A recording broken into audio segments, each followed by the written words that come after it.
تفسیر القرآن آج کا سبق سورہ بنی اسرائیل آیت نمبر 86 سے 88 تک۔ اعوذ باللہ من الشیطان الرجیم، بسم اللہ الرحمن الرحیم۔ وَلَئِن شِئْنَا لَنَذْهَبَنَّ بِالَّذِي أَوْحَيْنَا إِلَيْكَ ثُمَّ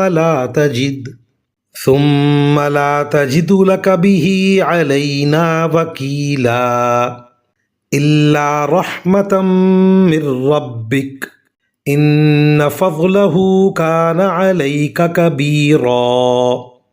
قُل لَّئِنِ اجْتَمَعَتِ الْإِنسُ وَالْجِنُّ عَلَىٰ أَن يَأْتُوا بِمِثْلِ هَٰذَا الْقُرْآنِ لَا يَأْتُونَ بِمِثْلِهِ وَلَوْ كَانَ بَعْضُهُمْ لِبَعْضٍ ظَهِيرًا۔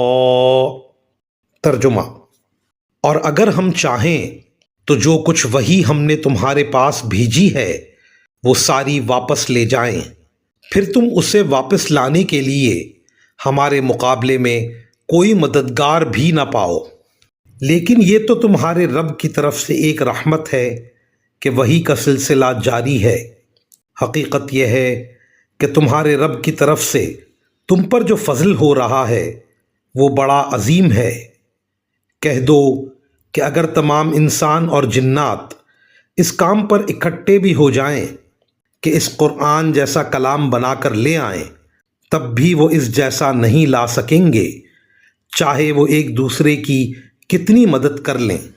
وآخر دعوانا ان الحمد للہ رب العالمین۔